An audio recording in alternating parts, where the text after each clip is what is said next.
As duas bestas do Apocalipse e a destruição dos inimigos de Deus. Graça e paz, irmãos. Neste estudo iremos focar a destruição do mal.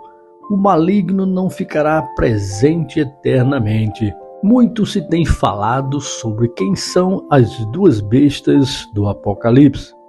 Primeiro é a besta, o anticristo, em que esta subiu do mar. A segunda besta é o falso profeta, que diz a Bíblia que subiu da terra. A primeira besta, o anticristo, vemos no livro de Daniel que se fala desse mal, que ela tem 10 chifres com 10 coroas e blasfêmia em cada cabeça.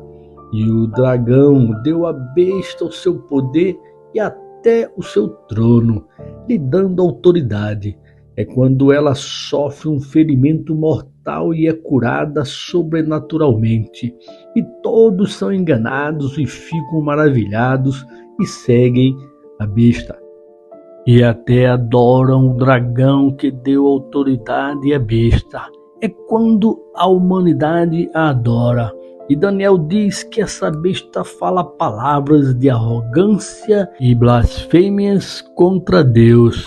E essa reina 42 meses, e os habitantes da terra que não tiverem seus nomes escritos no livro da vida adorarão essa besta.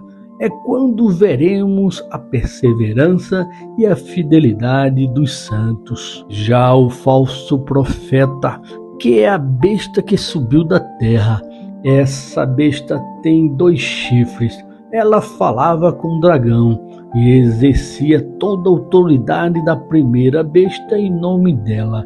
Essa besta, o falso profeta, fazia que todos os habitantes da terra adorem a primeira besta, cujo ferimento mortal havia sido curado. E o falso profeta realiza grandes sinais, chegando a descer fogo do céu à terra para todos verem.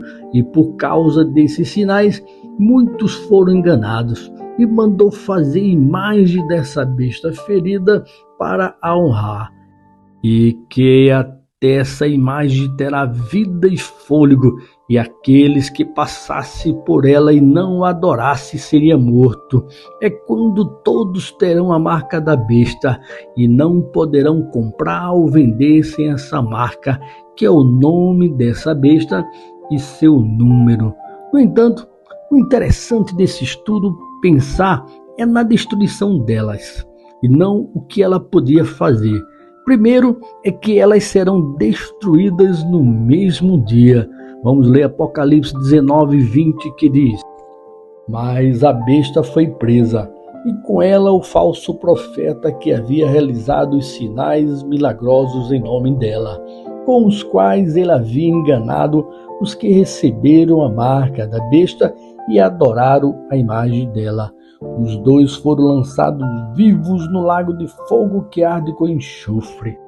O mal por si só autodestrói, pois isso é inerente ao lado maligno. Deus é quem comanda e domina tudo, irmãos. Com isso, ele não suporta o mal, a escuridão, em que nada disso esteja perto de sua criação. Nós, os seres humanos, basta vermos já na criação do universo que ele acabou com o caos. Deus não quer a presença do maligno. Isso nunca fez parte dos propósitos dele. Ao lermos Apocalipse no capítulo 20, versículo 10, diz: o diabo que as enganava foi lançado no lago de fogo que arde como enxofre, onde já havia sido lançados a besta e o falso profeta. Eles serão atormentados dia e noite para todos sempre. Aqui já podemos entender que, assim como as 2 bestas, Satanás terá o mesmo destino delas. Ele é o próprio mal, e sem futuro, sem expectativas de vida. Ele continua a enganar os que puderem, só para fazer o mal. Mas, se ele não tem futuro, futuro e esperança. Nós, a melhor criação do Pai, temos um futuro em sua presença eterna. Teremos a verdadeira vida que Ele planejou para nós. Um outro inimigo de Deus a ser aniquilado é a morte, em que nesta quem sofremos é nós, seres humanos principalmente. Porém, essa morte também há de ser exterminada. Ao lermos 1 Coríntios 15, 26, diz: o último inimigo a ser destruído é a morte. Isso, irmãos, um dia não haverá mais mortes, pois até esse mal será destruído. Esse nome morte, que significa separação, é muito feio até de falar, não é verdade? Algo que choca o mundo. Esse mal foi tão grande que até dividiu a humanidade. A morte separa literalmente, como seu nome diz, separa as religiões, em que cada um tenta acreditar de seu jeito, na visão de sua religião. Porém, quando se entende que ela é traduzida como separação, aí fica mais fácil visualizarmos que essa separação é a alma do corpo. É quando se entende que existe uma alma e esta é eterna. Por isso a segunda separação, ou seja, a segunda morte, é a separação da alma de Deus. Entende porque Deus em seu Filho Jesus vai eliminar essa morte? Como diz 1 Coríntios, no capítulo 15, dos versículos 54 a 56, quando, porém, o que é corruptível se revestir de incorruptibilidade e o que é mortal de imortalidade, então se cumprirá a palavra que está escrita: a morte foi destruída pela vitória. Onde está, ó morte, a sua vitória? Onde está, ó morte, o seu aguilhão? O aguilhão da morte é o pecado e a força do pecado é a lei. Conseguem ter um pano de fundo da vitória completa de Cristo, irmãos? Quando ele veio em carne 100% homem, 100% Deus, ele em sua morte domina sobre ela. Nada foge de seu controle, mas o propósito agora é exterminar essa morte. Em que? Agora em sua segunda vinda, ele reinará até que destrua, elimine todos os seus inimigos. Ao lermos 1 Coríntios 15, 24 e 25 diz: então virá o fim, quando ele entregar o reino a Deus, o Pai, depois de ter destruído todo domínio, toda autoridade e todo poder. Pois é necessário que ele reine até que todos os seus inimigos sejam postos debaixo de seus pés.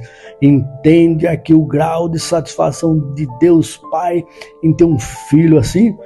Deus entregou todo o poder a seu Filho Jesus, e este destruirá todos os malignos dele e da humanidade, e depois entregará ao Pai novamente todo o poder que lhe foi dado para a execução do propósito do Senhor Deus Todo-Poderoso.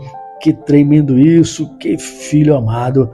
Tenham muito cuidado, irmãos e ouvintes, com certos ensinamentos e vãs filosofias que tentam desvirtuar você da presença de Deus, que está em muito ativo hoje em dia nas redes sociais. Deixe a palavra do Senhor falar por si só. Nunca se apoie em argumentos teológicos ou filosóficos. Se você aprender algo diferente do que está escrito nas Escrituras, confira nelas, como faziam os judeus em Bereia. Lemos Atos 17, versículo 11, que diz: os bereanos eram mais nobres do que os tessalonicenses, pois receberam a mensagem com grande interesse, examinando todos os dias as Escrituras para ver se tudo era assim mesmo.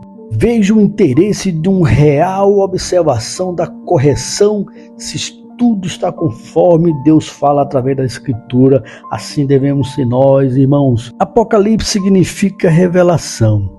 Então, revelar é esclarecer, explicar, tirar o véu. Mas para compreender essa revelação é necessário ter a luz dos profetas do Antigo Testamento e somarmos ao conteúdo profético do Novo Testamento.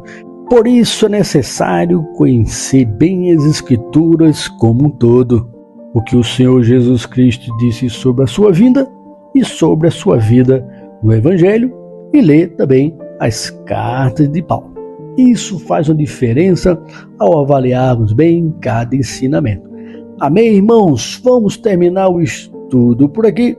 Espero que tenham gostado. Deus abençoe.